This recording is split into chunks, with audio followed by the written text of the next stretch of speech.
Okay, thank you, Dania. Now I would request Samia Rosni, PhD scholar of Vidyasagar University, to introduce the chair of this session. So, Dr. Sana Rahman is an assistant professor at Presidency University in the Department of Sociology. She holds a PhD in sociology with a focus on Muslim women and tribes in Kolkata. Broader area of her research interests includes gender studies, sociology of Muslim community, and medical sociology. She enjoys teaching courses on gender and kinship to graduate and postgraduate students of her institutions. Thank you, ma'am, for joining us. So I welcome, it's my pleasure to welcome Dr. Adil Hossain. Dr. Adil Hossain is assistant professor at School of Development, Azim Premji University. Dr. Hossain has received his doctorate in international development from the University of Oxford as a Merton UEH scholar. His doctoral research examined the politics of citizenship in the aftermath of ethnic conflict, and he is currently developing his work into a monograph. At Azim Premji University, he leads a research project on Bengali Muslims and social citizenship in West Bengal. He teaches courses such as theory and history of development, sociology of modern India, and media communications and development. Prior to his academic career, Dr. Hossain worked as a political journalist and has written for The Guardian, Scroll, The Quint, and The Wire. Today, he will be speaking on the question of social citizenship and the Bengali migrant workers. So please join me in welcoming Dr. Rahman. So the question of citizenship taken has become a matter of huge concern. Obviously after the recent attacks on the migrant workers in the greater capital, in the national capital region in New Delhi. The question of citizenship has become a major concern after the special intensive review process that has just started and still ongoing. And we know that this particular special intensive review of the electoral rolls is happening based on the 2003 Citizenship Act. That's why 2002 voter list is the baseline, that we have to prove that our both parents our name or someone name should be on that 2002 voter list. That has become the basis. It's not any other voter list of 1996 or 2006 or 2010 or 2004, but specifically 2002, because this is based on the 2003 Citizenship Act amendment. But I'm going not towards the question of citizenship, and especially the documentary citizenship that has basically become the basis of this particular investigation launched by the Election Commission of India. But I'm going towards the concept of social citizenship. And especially I will start a little bit on the theoretical aspect of social citizenship before I present my case study. And especially in my case, for my methodology, I have basically taken the reports on the migrant workers from the Department of Planning by Kerala government, and some reports from Karnataka and Tamil Nadu. And I have interviewed some of the migrant workers in my home district of Uttar Dinajpur. And combining them and combining this particular theory, I'm going to present my talk. Now, citizenship as a concept, we understand that citizenship is basically the concept of being member of a community. That's how initially that was particularly debated, that you are basically member of a community. But then the question came that anyone can become a member of a community. You form a club that you love the poetry of Tagore or love the writings of Begum Rokeya, and people can become part of these literary club. But can you become the member of a community of such clubs, literary clubs, or other forms of association, or a caste-based association, or religion-based association? Can you still claim citizenship? And that's where basically when the concept came that citizenship, as defined by sociologist in T.H. Marshall in 1950, which basically he defined citizenship in post-World War II period, that citizenship is a status bestowed on those who are full members of a community. All who possesses the status are equal with respect to the rights and duties with which the status is endowed. Now, this concept that if you are a member of a community, particular community, then it does not matter which caste you belong to, it doesn't matter which religion you belong to, all of you are endowed with certain kind of equal status, which is citizenship as some form of legal position. But then the debate came that that citizenship must have some kind of an ideal, and that ideal, of course, is a political ideal, and that's why philosopher Hannah Arendt said that citizenship is just not being member of a community, but citizenship is member of a political community. A political community which bestows equality, which bestowed other forms of ideal, justice, and other ideals. And this political community became the basis of this particular, that this community must have a political ideal towards justice, equality, liberty. And when this particular idea came, the citizenship as a concept, at the time, then women and other activists, Naila Kabir, this scholar from London School of Development, London School of Economics, Naila Kabir argued that when this concept of citizenship came, the citizenship being a member of a political community, we found that women are, of course, outside of this political community, because by the concept of Bhor and Bahir, the private and the public, the moment the woman can't actually cross this barrier, the idea of this ideal of membership of a political community, and especially the quality of this membership, will not be as good as the male member. And that's why the imagination of citizenship initially was also based on race, that it is based on the idea of a white man who can actually enjoy the fruits of citizenship by the way the social structure is defined. Of course, I'm coming to again a little bit on this theoretical concept of formal citizenship and substantive citizenship. Formal citizenship is which is something enshrined in law. So Article 14 of the Indian Constitution says we are all equal and the law will treat us equally. That is, of course, a formal citizenship concept. Formally we are equal, but we know that substantively we are not equal citizens, that we are treated very differently.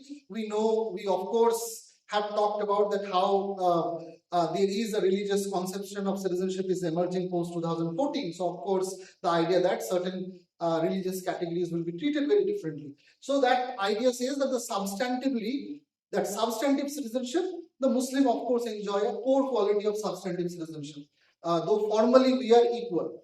Now, Naila Kabir also talked about that this kind of a definition can't explain the way state and society in post-colonial nation. We were British subject till 1947. After 26 January 1950, when we said that we the people, we are emerging as the citizen, at that time, we didn't know how state and society interact with each other and become that particular citizen. And that's why later on we say that citizenship is just not status. Citizenship is also the way society and state are interacting. Citizenship is also shaped by identity, social positioning, cultural assumption, institutional practice, and a sense of belonging. Do you feel that you belong to that particular place? And that is also a very important question of citizenship. Right now in SIR, this is actually the concept we are often saying, which is that we belong to this place. What particular, you belong to that soil of Murshidabad or Malda or Uttar Dinajpur. That concept of citizenship, that comes basically this two particular divide, which is the idea of that how do we become citizen? And to become citizen, the main principle basically is there is a France model and there is a German model.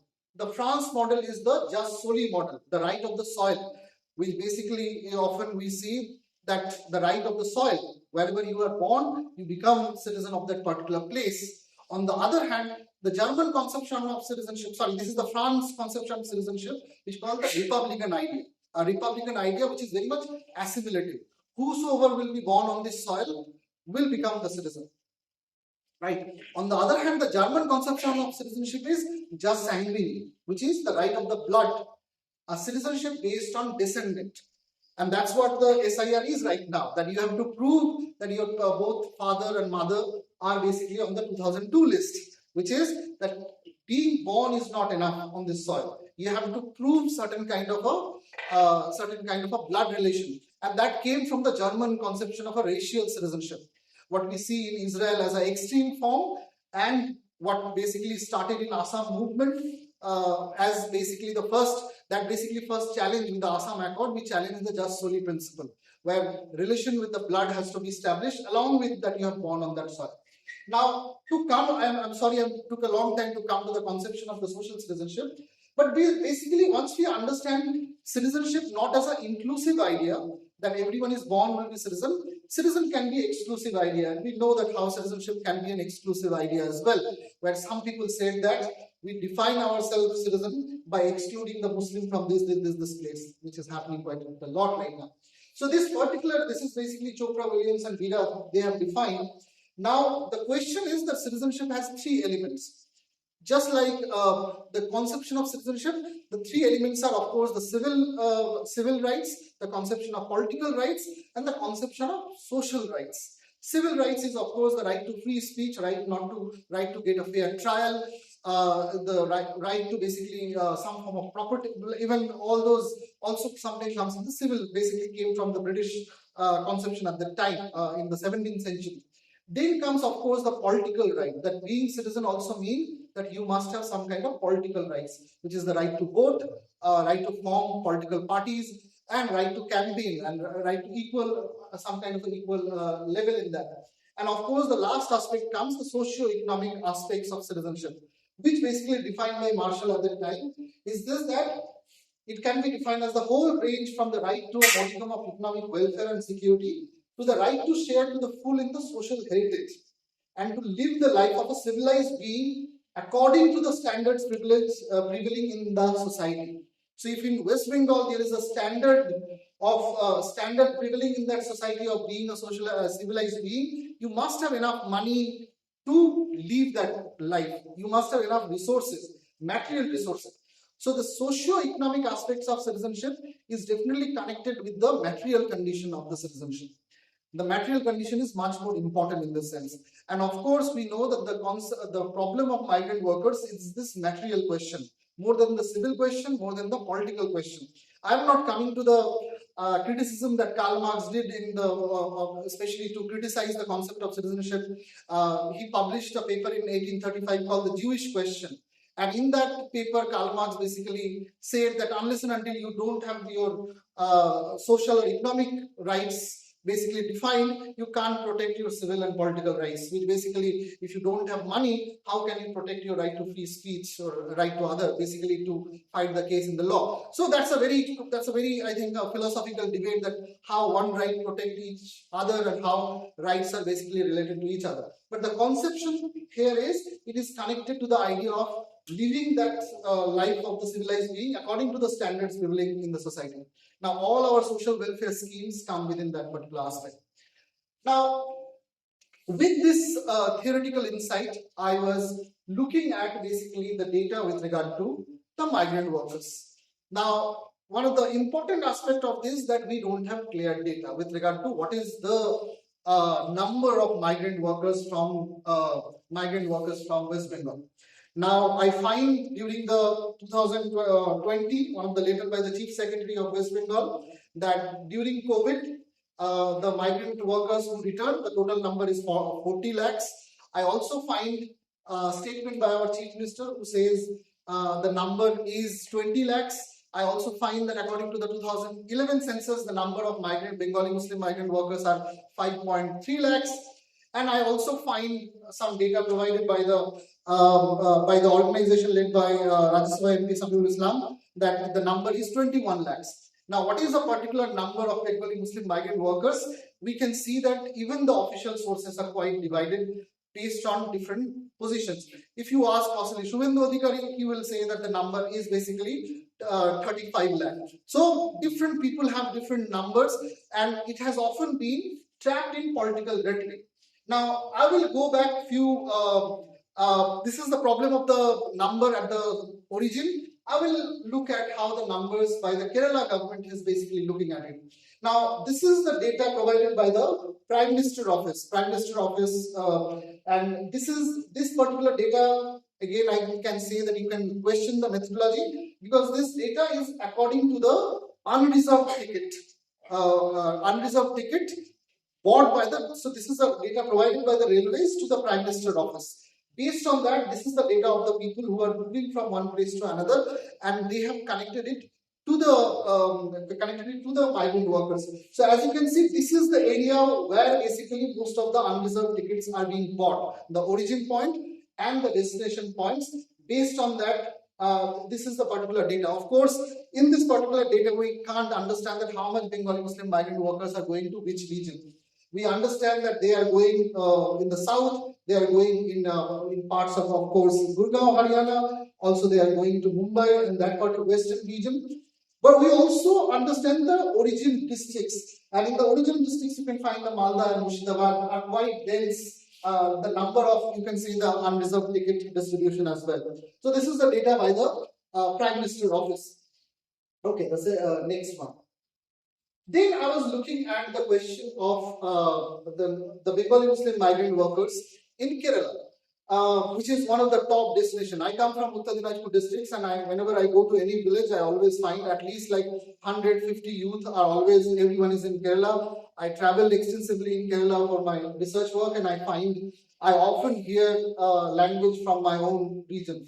So, as you can see, the data provided by the Kerala Planning Commission at the time, based on the census and the NSS data, we find that almost 13 lakh of Bengali Muslim migrant workers are in 2018. 13 lakh only in Kerala alone from West Bengal.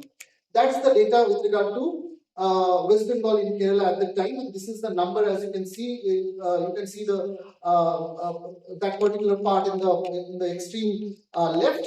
That is the data from West Bengal, and almost Assam and West Bengal basically they share the highest number of Bengali Muslim migrant workers in Kerala at that time, almost 45% there.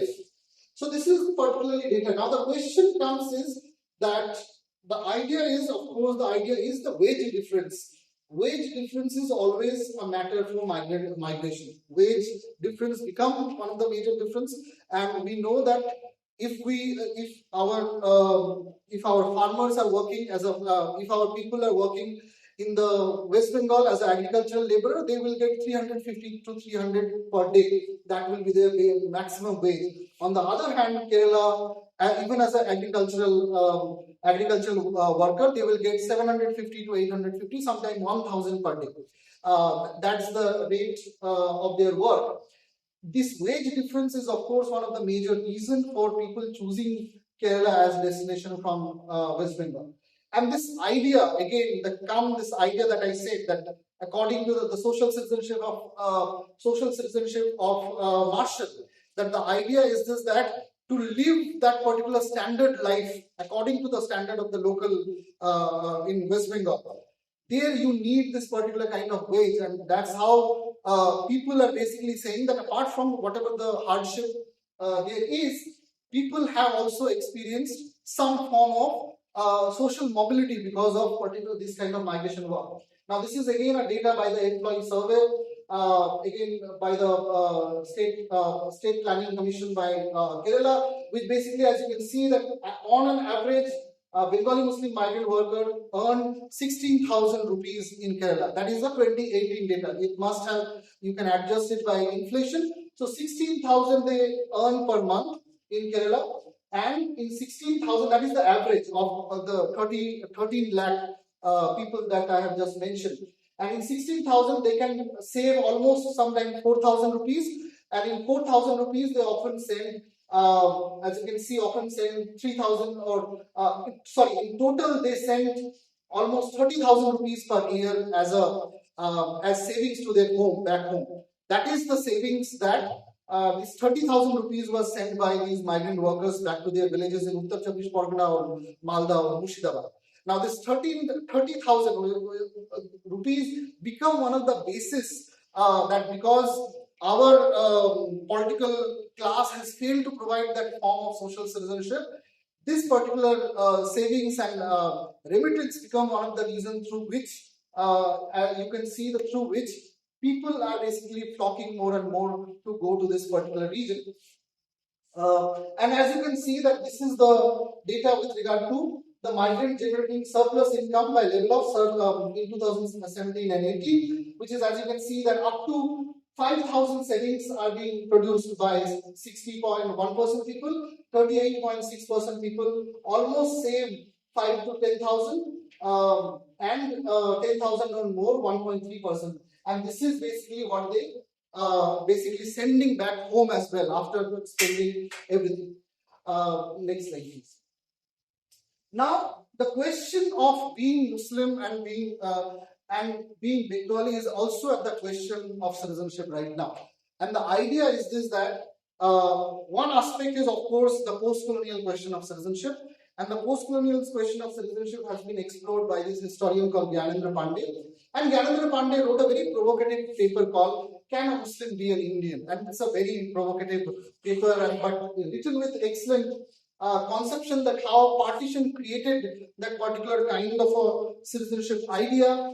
Another historian, Joya Chatterjee, has also written about it. We have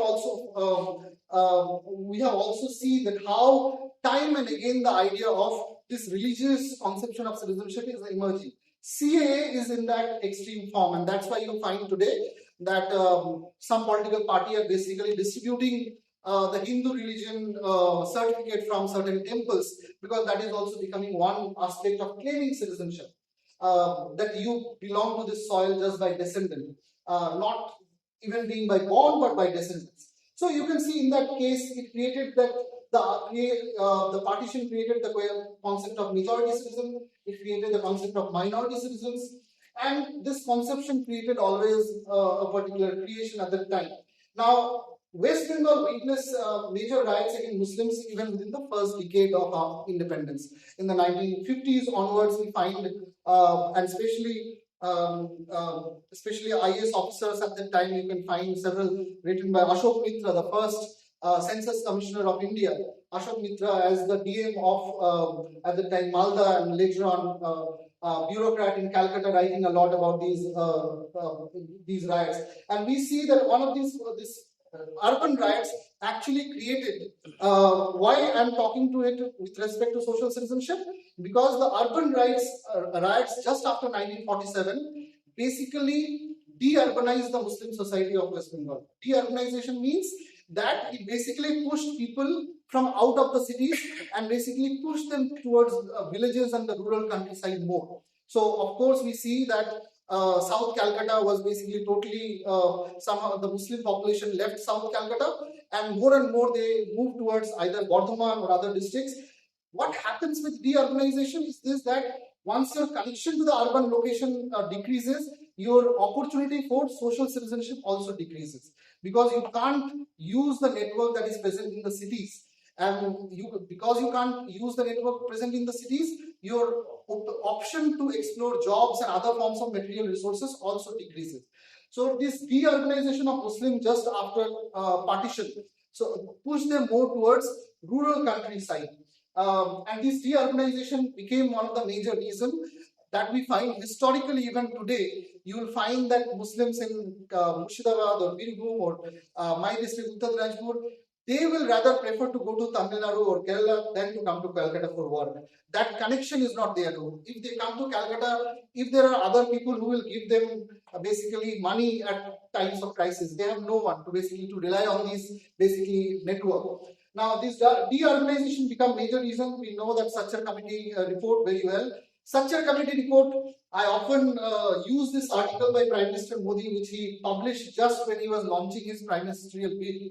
He wrote this article in Times of India in 2011, September 8. And here basically he is using the same Sachar Committee report to say that Muslims are treated better in Gujarat than in West Bengal. This particular I use this writing by Prime Minister quite a lot, because often I find that BJP supporters say that such a committee is a hogwash, such a committee is a false, nothing is there. I say that your Prime Minister basically supported, so I am basically quoting from the same article that Prime Minister did, and this is the same article he told. And such a committee also talked about this de-urbanized character of Bengali Muslims, which basically took them away from the social citizenship question, that their resources became kind of quite less after that. Okay, next slide, please. Now, apart from being the social citizenship question, we know that this is a common frame to attack Bengali Muslim migrant workers now, which is branding them as Bangladeshi. And this is a very unique, I believe, what happened after the Operation Sindoor and all the attacks on the Bengali Muslim migrant workers in Odisha and in Gurgaon, Haryana. The attack has happened before as well. We know the attack happened during Shiv Sena regime in Maharashtra in the 1995. We know that this kind of campaign started even when Sahib Singh Burma was the chief minister in New Delhi in 1992. This kind of attack has happened before, but what I believe that something that happened for the first time after the Operation Sindoor was the question that even documentary citizenship is not basically respected. Now, the idea initially was that we have to prove some form of documentary citizenship. Documentary citizenship means that a document basically proving that you belong to that particular region. Okay, what are those documents? Can be that those documents can be voter ID card, those documents can be Aadhaar. Okay, the degree of document we know, passport. We know the degree. One of the important document is birth certificate. What happened after this particular incident? We know that what happened that in Odisha, we know that I remember one of the tweet by Moha Maitra that the SSP of Nodia was calling the SSP of Jharsuguda that these are our people. The Chief Secretary of West Bengal writing to the Chief Secretary of Odisha. Despite, let's imagine who is the person who authenticates the document. In our post-colonial statecraft, the district magistrate is the highest officer who can certify any document in our post-colonial governance and statecraft. What we find after Operation Sindoor that even those kind of calls and letters from DMs and Chief Secretary were ignored by the different officers of the BJP ruled states, that they somehow didn't believe it. And we saw that despite producing all these documents, we know all the cases where 8 people were basically picked up and thrown to the other side of the border. And now all the cases, I think the audience know much more than that. Now, this particular question that even documentary citizenship does not matter much, which is happening after this particular incident, has created a major question for social citizenship itself. That what do we do to prove them? That once any documents and even the certification from the district magistrate are not important enough, how do we prove them? One aspect is, of course, the question of one of the aspects that people basically I saw after the case that happened from Birbhum, Sonali Bibi, the case which is now being debated quite a lot. And you will find that most of the report after that came, some positive media report came, and they basically went to the Daima, the midwife who basically delivered the baby of Sonali. Sonali Bibi is the name, right? Sonali Bego. So in that kind of report, you can see that more than this, even the media, even the people who are not now emphasizing documentary citizenship, that documents are not enough. You need some form of local citizenship. Local citizenship, I mean that there are people around you who are going to certify that you belong to that particular bloodline. That is now becoming much more important now, more than the document. That's how you are basically proving that you were from this place. And if you don't have this network, which is again becomes a major problem for people who have migrated for long, your other rights will be curtailed as well. So if you have people back home in the villages who basically certify your bloodline, you have some form of rights respected. If not, even your birth certificate, even your other certificate may not matter much. We know that despite that, people have been attacked, but I'm saying that how different cases have created. Now, of course, we have found these kinds of attack that happened in Bangalore, the attack in Noida Housing Society. We often don't talk about the Bengali Muslim women as migrant workers as well. The census also, there is a bias because they say that they have migrated for marriage, but we often find that if their husbands are working in the factories of Gurgaon or in the factories of Tamil Nadu, the women are also working as a domestic worker. And our census officers, our government officers from West Bengal, they also undercount this number. We don't see the women as the working citizens of this country. And that basically many Bengali Muslim migrant women face this kind of invisibilization process, and that way what happens that they may not get registered on e-shram, they may not get registered for a lot of other social welfare schemes, and that way their social citizenship rights are also curtailed. Now, the question of this particular question, the social citizenship and political citizenship, it basically come together during assembly elections. And one of the assembly elections of 2021 that I saw at that time, especially in my district and in some places, I interviewed some people at that time, and we found that there is an idea that during elections we will come back and vote. This idea that not only documentary citizenship is enough, but also we must be seen working with the local political party.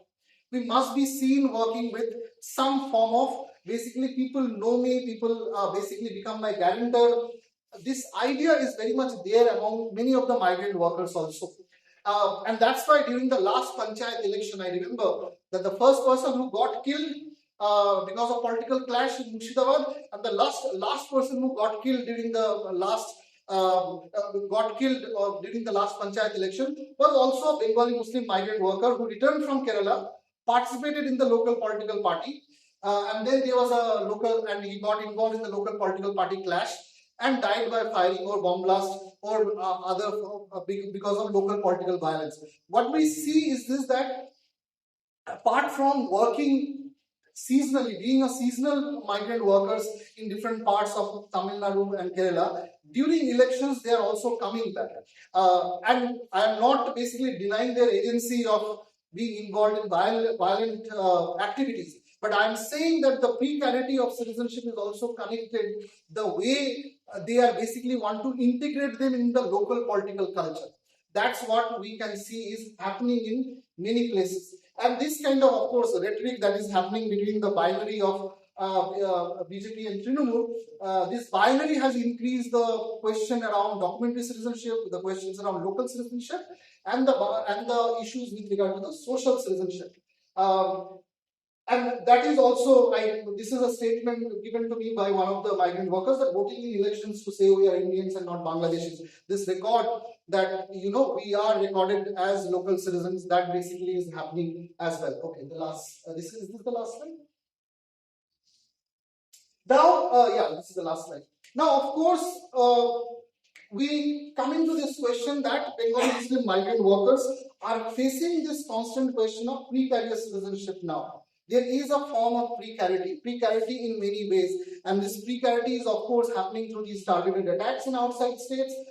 This precarity is of course happening with regard to the questioning of the documentary citizenship, and this precarity is of course with multiple other factors, and that's why right now we can find that political participation, election participation, and sometimes being involved in election violence is somehow being connected with the idea of a struggle for a democratic citizenship.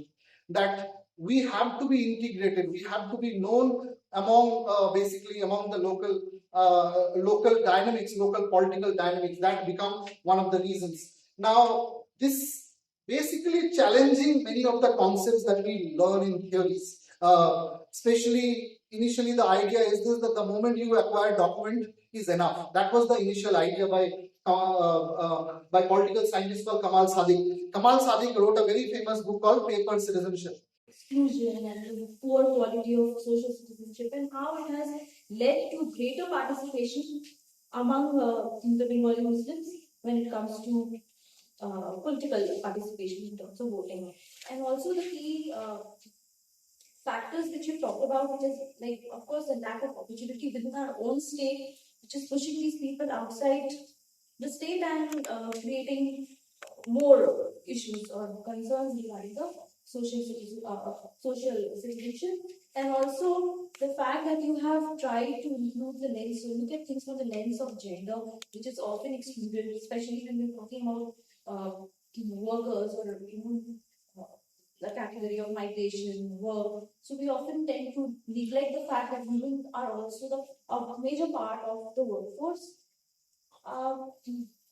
Just one comment, like of course the observation which you talked about, that Muslims are being pushed to the outskirts of the city and in less urban spaces or suburban spaces. But there have also been observations like to refer Jaffrman and here where they say that Muslims happen to be the most urbanized community. And of course, this doesn't mean that the quality of living experience is very good.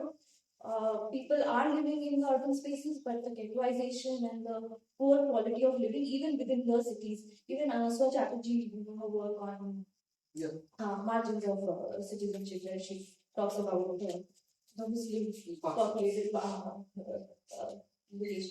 So I think that's all which I just wanted to add there. Thank you.